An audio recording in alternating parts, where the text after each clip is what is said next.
Part 2. I know what I wanted to say now.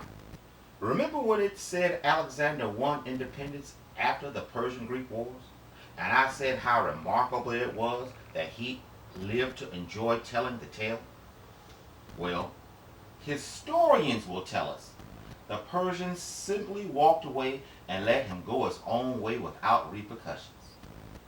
Bullocks! The person who had independence after the wars was the new and fresh Alexander out of Athens. Before I prove how I know this Alexander was out of Athens, check out how the spirit of competition foiled those trying to suppress history. According to Wikipedia under Argead Dynasty, subtitle Origin. Quote, Herodotus also relates the incident of the participation of Alexander I of Macedon in the Olympic Games in 504 or 500 BC, where the participation of the Macedonian king was contested by the participants. Y'all wait for it, here it comes. On the grounds that he was not Greek. The, whatever it is, starts with an H, it means the Olympic Committee. However, after examining his Argead claim, confirmed that the Macedonians were Greeks and allowed him to participate. Example, bingo! Surely you know this is not talking about the Greek fighting vassal of the Persians, Alexander. Don't you? They would kill him. Neither would Darius allow his Greek vassal to have that type of brotherhood contact. No, this is the new and fresh Alexander, learning how to be Greek in Athens. Notice, the equivalent of the Olympic Committee actually investigated it. But did you hear their verdict? Quote, confirmed that the Macedonians were Greek. What? What do you mean it was confirmed they were Greeks? I thought their nobility was from the house of Hercules too. The answer is in the details. Notice, the Olympics were held in 500 or so BC. You know, just as a new upgrade model hits the streets. And being new upgrade models, they were probably bigger and faster than the old models of the other nations. Of course, the old models were going to say, oh, Hades now.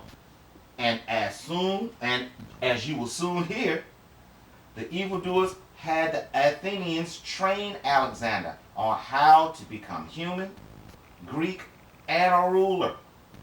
So when the Olympic Committee got the word their armada were going to replace other Greeks, they let him play in their reindeer games. To prove my point, let's go back to the beginning of the article. According to Wikipedia under Alexander I of Macedon. Listen closely. Here comes the part about the deceptive synonymous title.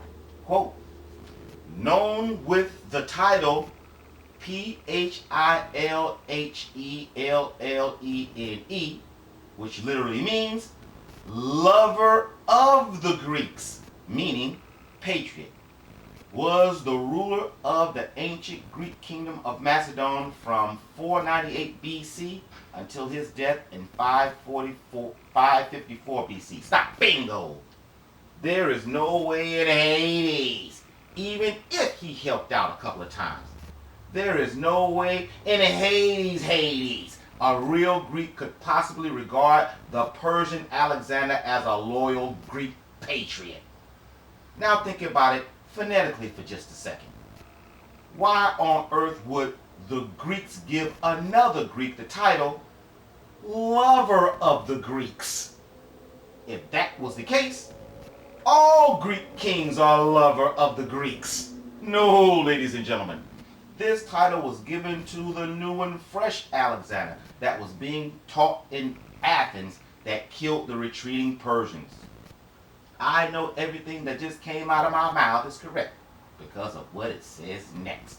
Quote, he modeled his court after Athens and was a patron of the poet Pindar and B, both of whom dedicated poems to Alexander. The earliest reference of Athenian, Proxenos, very important, who lived during the time of the Persian Wars, which was 490 BC, is that of Alexander the First. Alexander the First was given the title, the Philhellene, which means fond of the Greeks, lover of the Greeks, a title used for Greek patriots. Stop. Bingo. Surely you know Alexander can't be in the court of the Persians and model his court after the Athenians during the Persian Wars. No Persian king worth his salt will allow this, especially if the real Alexander came into power under vassalage to the Persians. Come on, man! And again, a Greek bestowing the title, personal quote, fond of the Greeks, to another Greek seems just a little out of place. That is why Little Miss Ivy and I figure this is obviously the upgraded Alexander, waiting to override the obsolete model.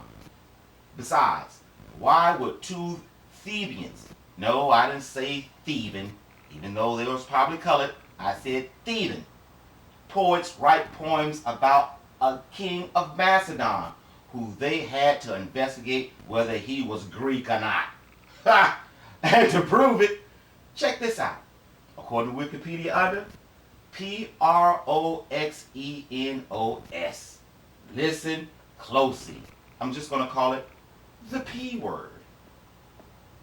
Quote, the P word in ancient Greece was an arrangement whereby a citizen chosen by the city hosted foreign ambassadors at his own expense in return for honorary titles for the state.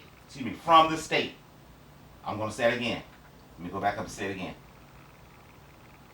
This is who he was. The P word in ancient Greece was an arrangement whereby a citizen chosen by the city hosted foreign ambassadors at his own expense in return for honorary titles from the state. The citizen was called the P word instead of a foreigner.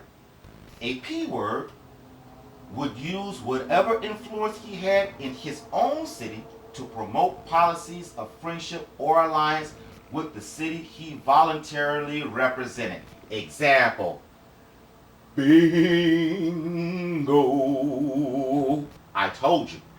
Alexander the Great's granddaddy was a new and fresh foreigner who learned how to govern and act Greek with the Athenians. And to repay the Greek for their training, Persian blood flowed freely over his hands. Thus, he was given the honorary title of lover of the Greeks. Simple, right? Come on. Come on. My God's will, look for the next